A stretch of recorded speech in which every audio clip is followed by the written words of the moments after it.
Bienvenue à tous et à tous pour une nouvelle vidéo. Bien sûr, le dernier coup, j'ai pas pu la faire parce que j'ai complètement pas eu le temps du tout. Donc du coup, là, on va pouvoir se rattraper aujourd'hui sur les tubes fluo. Oui. Donc du coup, là, j'ai dit pourquoi pas faire la petite vidéo du tube fluo. En même temps, il y a des voitures, donc on est en fin d'après-midi. Justement, comme je vous disais par rapport au tube fluo, j'ai dit pourquoi pas lancer un petit peu le débat là-dessus. Le tube fluo est quand même un des trucs les plus distincts de l'éclairage public français, et même d'ailleurs, le tube fluo on connaît partout, même en Amérique et partout. Donc du coup, j'ai dit pourquoi pas faire un petit truc sur le tube fluo. Le prochain coup, je vous expliquerai à la fin de la vidéo, ce qu'on fera le prochain coup.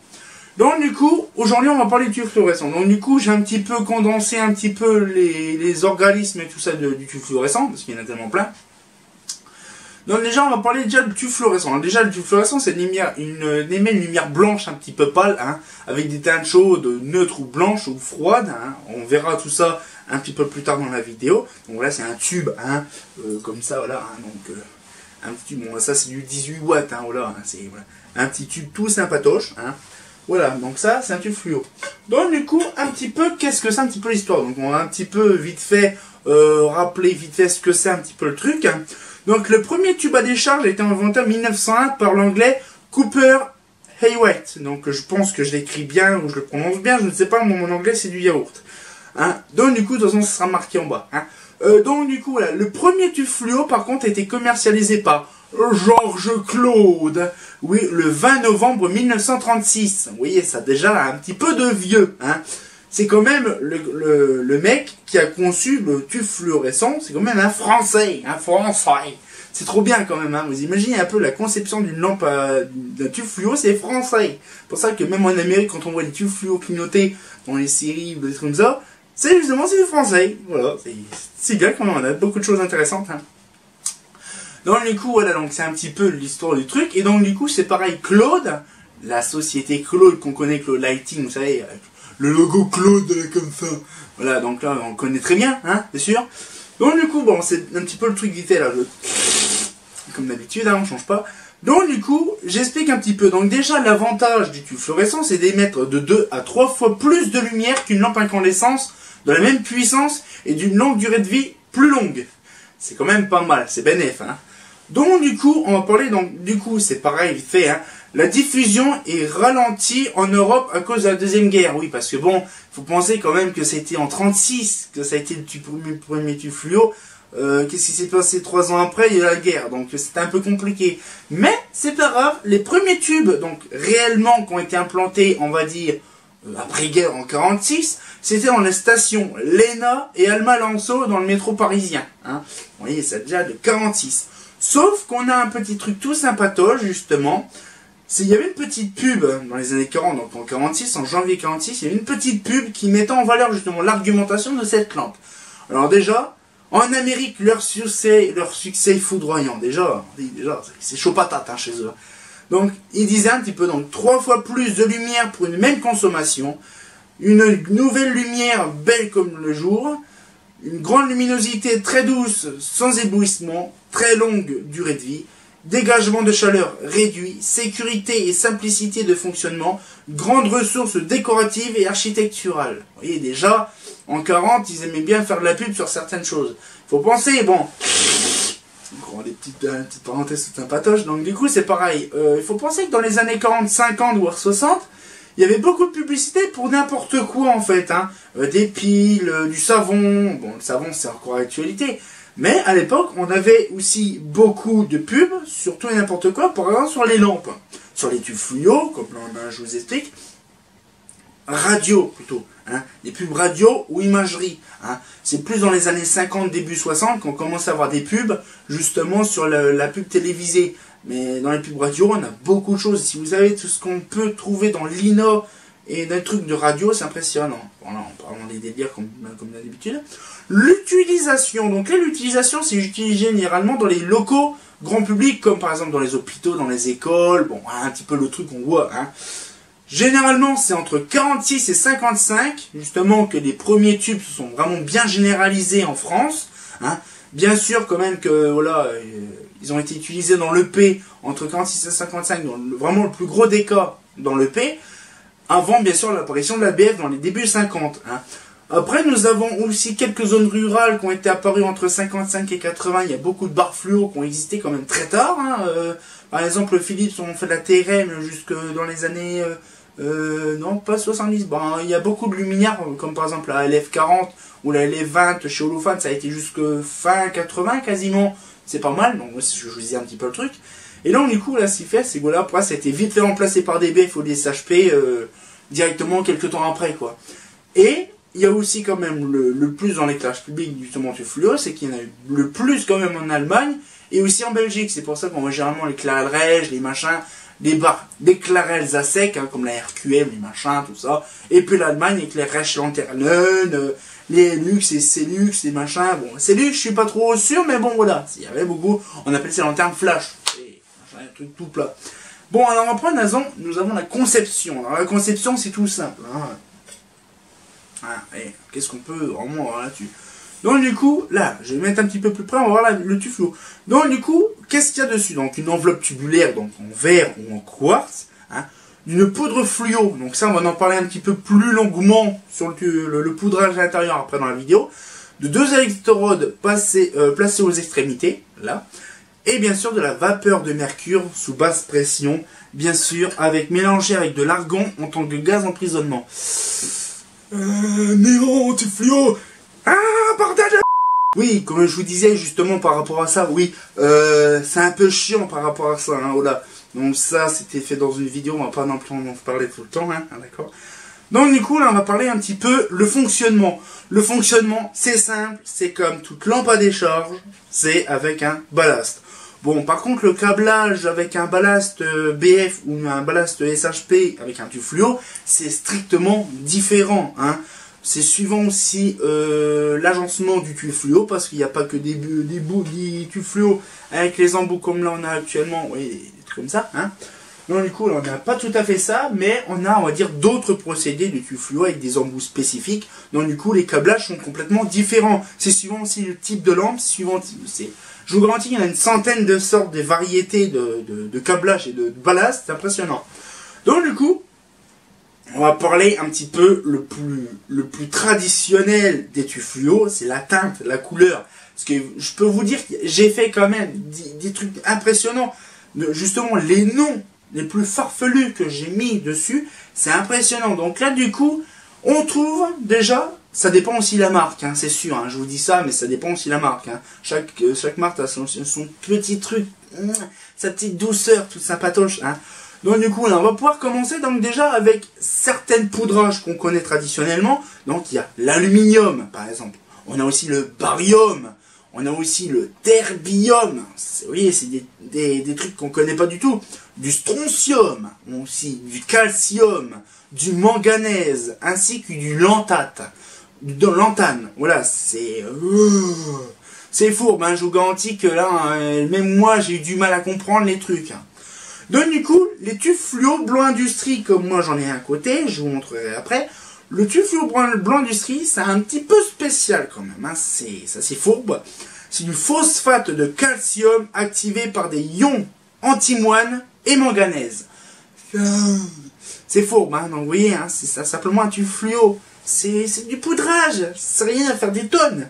Oui, mais justement, c'est suivant, en faisant des tonnes en poudrage, que justement, on fait un tube de qualité. C'est ça qui est bien. Donc, du coup, après, nous avons, donc, on appelle ça des poudres triphosphate. Si on a des tubes, des fois, c'est triphosphate, triphosphore. Triphosphate, ça n'a rien à voir. Triphosphore, c'est-à-dire qu'il y a plusieurs sortes de poudrage dedans. Et donc, du coup, c'est 3 composés. Donc, il y a le rouge, le vert et le bleu, qui fait du blanc. Hein. Donc, du coup, là, par contre, c'est pareil, c'est... Donc là, justement, j'ai mis à côté ma feuille parce que sinon, c'est complètement chaud à dire. Donc, il y a du vanadate d'yttrium. Du vanadate d'yttrium? J'ai déjà entendu parler de ça. Oui, les BF. Donc, on a du vanadate d'yttrium dopé par des ions d'europium. Voilà, avec justement le EU3+. Voilà, c'est un petit peu le truc. Pour le rouge. Après, nous avons aussi le aluminate de magnésium dopé par des ions d'europium, EU2+. Voilà.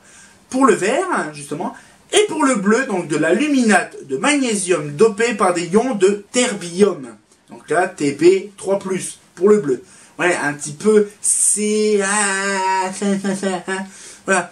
Ce qui permet d'avoir une large palette de couleurs. C'est pour ça qu'on a toujours des couleurs les plus farfelues, des couleurs, des teintes blanches, des teintes froides, des teintes machin, des ci, des ça, des plus clairs, des plus foncés, des machins.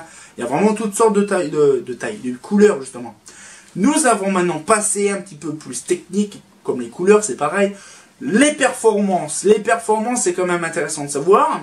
C'est que le rendement lumineux est de 90 lumens en 2000 contre 60 lumens en 1960 en gros. Hein.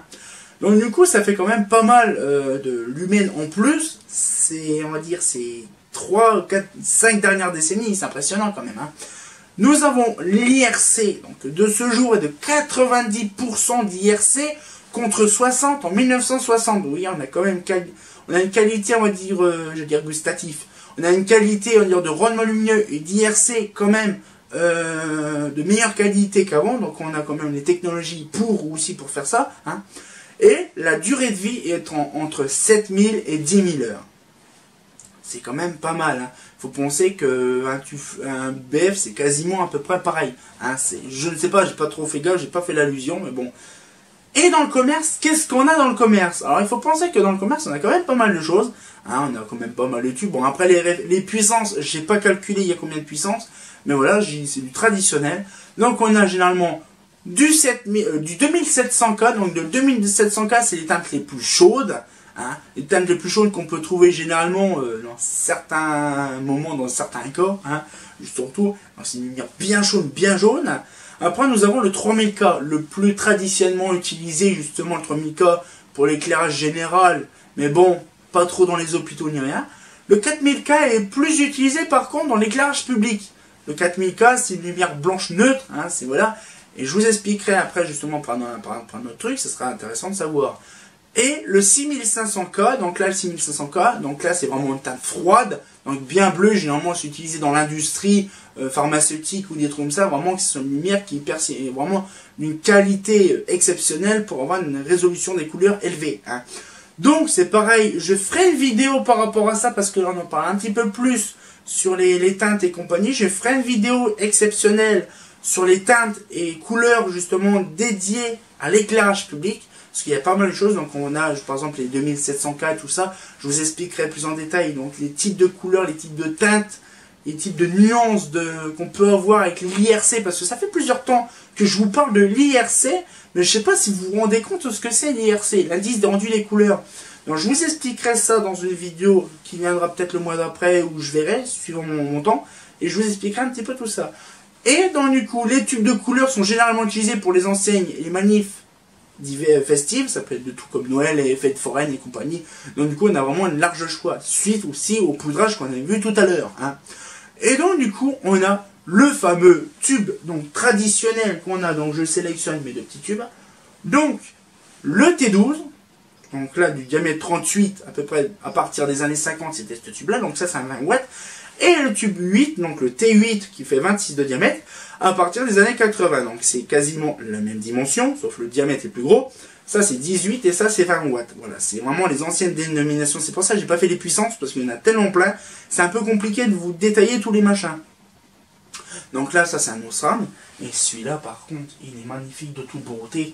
Alors attends, je vais essayer de vous le montrer, si ça flash pas trop. Il est magnifique.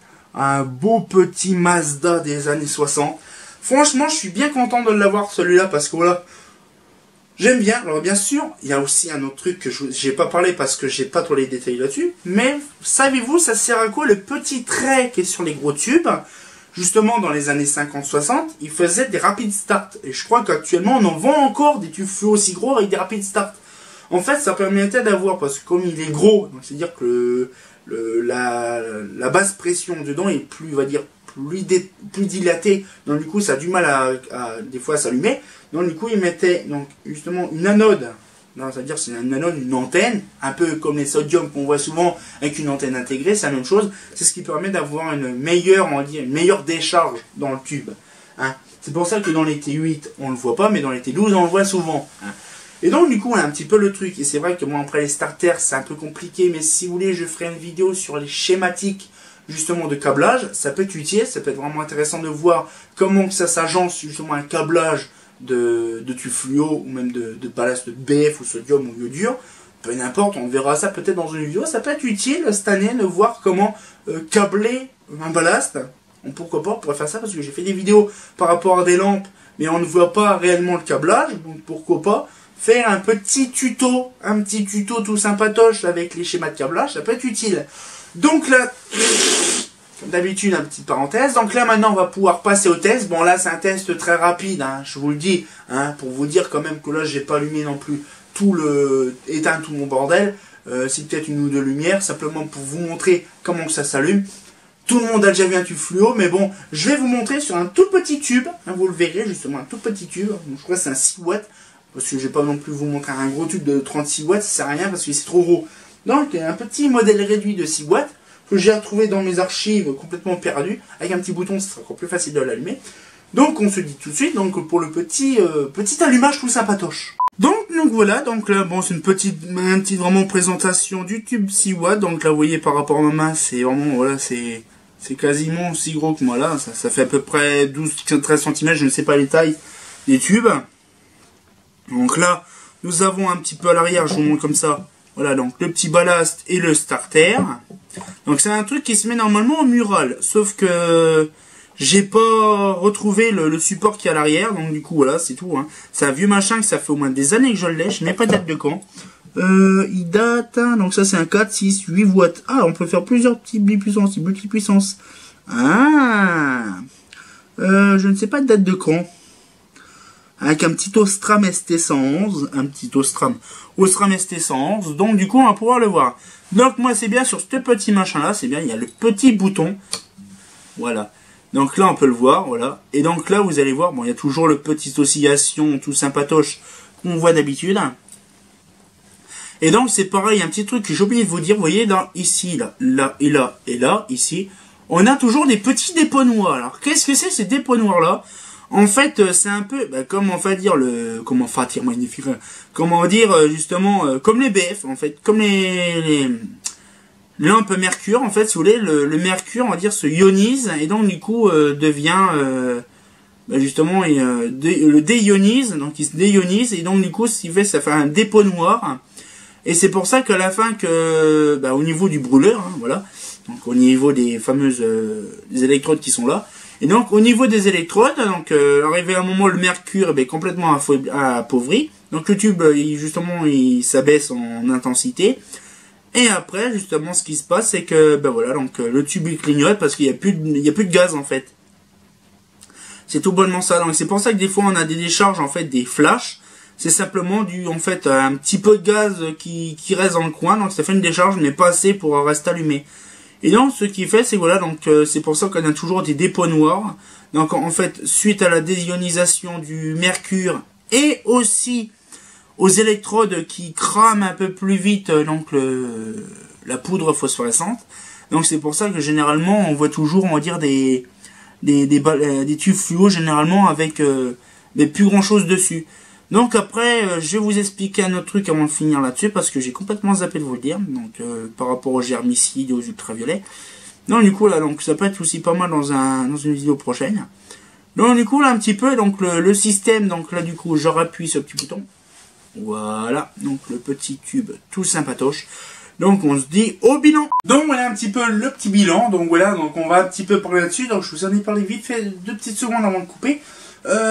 Oui, donc du coup, j'ai pourquoi pas faire un truc. Donc déjà, j'espère que ça vous a plu un petit peu le sujet de la vidéo aujourd'hui. Hein, par rapport au tube fluorescent, j'ai essayé de chercher un petit peu. La plupart des sources, je récupère ça chez Fosa. Hein, parce que voilà, Fosa et moi, c'est un lien complémentaire. Donc il sait que je récupère les infos chez lui, et puis lui, il récupère les infos chez moi. Donc on se fait un petit peu le partage de procédés. Donc du coup, là, c'était un petit peu pour vous dire un petit peu l'histoire du tube fluo. Mais vous savez quand même qu'il y a plusieurs variantes du tube fluo. Et là, par contre, ça servira peut-être plus dans une autre vidéo qu'on pourra appeler genre les rayons spéciaux. Parce que j'ai pourquoi pas faire ça. Peut-être que je ferai plusieurs vidéos sur ces sujets-là. Peut-être en fin d'année, donc septembre, octobre, novembre, décembre, à peu près après les vacances. Pourquoi pas, mais ça sera plus la découverte des lampes. Ça sera vraiment des rayonnements spéciaux. En fait, j'ai prévu donc les teintes, comme je vous ai parlé au tout début, hein, dans la vidéo, que je ferai des vidéos sur les teintes avec les 830, les 842, les 950, bon bref, un petit peu toutes sortes de teintes. Je prévois aussi, en parlant de tubes fluorescents, vous savez qu'il y a des tubes fluorescents, non fluorescents, à lumière non corrigée, lumière germicide. Alors ça, par contre, je vous explique un petit peu vite fait, c'est la lumière qui tue les germes, puisque germicide, ça tue les germes. Et donc, du coup, c'est un tube fluo, sauf qu'il n'y a pas de poudrage, donc c'est-à-dire que ça fait des rayonnements spéciaux. Donc, du coup, par rapport à ça, j'ai dit, pourquoi pas vous en parler vite fait, ce sera des petites vidéos toutes sympatoches qui sortira peut-être, je suis pas sûr, pas là avant l'été, mais plutôt après l'été, des petites vidéos toutes sympatoches par rapport à ça. Genre, sur la lumière noire, ça peut être une très bonne vidéo par rapport à ça, la lumière noire. Donc là, ça va être un peu fourbe, parce qu'il faudrait que je prenne une BF. Oui, une BF. Donc je prendrai peut-être une BF, je sais pas si j'en ai une. Oui, j'en ai une BF. Donc je vous montrerai la fameuse BF en question noire. Donc voilà, donc vous saurez un petit peu ce que c'est la lumière noire, parce qu'il y a quand même pas mal de propriétés qu'on peut dire sur la lumière noire. Sur la fluorescence, surtout la fluorescence, on peut apprendre beaucoup de choses là-dessus, ça peut être intéressant. Et aussi des rayonnements spéciaux, donc la lumière noire, et les rayonnements spéciaux comme l'infrarouge, les ultraviolets, le rayonnement ultraviolet, donc les rayonnements UVA, UVB, UVC, surtout l'UVC par rapport à justement, la germicide, justement avec le rayonnement ultraviolet par rapport au mercure. Bon là, je pars dans un délire, mais ça peut être des petits spoils que je peux vous donner. Par exemple, même quand vous essayez une BF, généralement sans ampoule. Pas lampe, ampoule cette fois-ci je parle, enveloppe en verre. Justement, quand vous essayez une BF, normalement vous savez, ça fait bleu verdâtre. Comme un tube fluo, généralement c'est pareil. Moi, un tube fluo pété, ça fonctionne plus. Donc du coup là, moi c'est pareil, c'est des rayonnements spécifiques. C'est que des fois ça dégage une petite odeur bizarre. Vous voyez, les petites odeurs un peu âcres, un petit peu bizarres. Vous voyez, ça monte au crâne, ça pique aux yeux. C'est très dangereux. Hein, c'est des rayonnements ultraviolets très violents. Donc ça, déjà, c'est germicide, c'est bien. Donc ça tue les germes dans la baraque. On peut utiliser ça aussi pour le traitement de l'eau, pour virer les germes dans l'eau, ou aussi dans l'air, c'est bien. Évitez de regarder ça, les yeux, bien comme il faut, si vous voulez avoir la rétine complètement déglinguée, hein, je vous l'invite. Et donc, il y a aussi des UV ultraviolets, donc la germicide que je vous dis. Donc, du coup, ça produit l'ozone. En fait, l'odeur que vous sentez, c'est l'ozone. C'est pour ça que dans une vidéo, on fera peut-être un petit démarrage d'une lampe germicide. Oui, j'ai des lampes germicides, donc ça peut être utile de vous présenter des lampes germicides. Ce serait très intéressant de vous faire découvrir ça. Pourquoi pas, vous voyez, des rayonnements spéciaux, des infrarouges, des germicides. Oui, on va découvrir pas mal de choses, on va dire, après l'été, quand les vacances seront terminées, bien sûr. Et puis voilà, donc du coup, ce qui fait, c'est voilà, bon, c'est des petits trucs que je dis, voilà, parce qu'on arrive bientôt à la fin des découvertes de lampes. Hein. Le prochain coup, c'est ce que je dis au début de vidéo, je vous en parle en fin d'année, en fin de vidéo, enfin, pas en fin d'année, déjà 2020. Justement par rapport à ça, donc là la prochaine vidéo c'était un peu compliqué parce qu'à la base je devais faire l'induction aujourd'hui, dans cette vidéo là, sauf que c'est compliqué parce qu'en fait je voudrais, on va dire, un examen théorique et on va dire scientifique et rationnel par rapport à l'induction. Donc c'est pour ça que à la base je devais j'avais invité justement Yodur Métallique à faire la vidéo avec moi. Sauf c'est un peu compliqué un petit peu en ce moment, donc du coup je ferai ça le mois prochain. Donc bien sûr on essaiera de se voir entre les deux pour faire la vidéo pour qu'elle sorte le 27. Justement on va parler moi et Yodur Métallique, donc il sera invité peut-être dans la vidéo.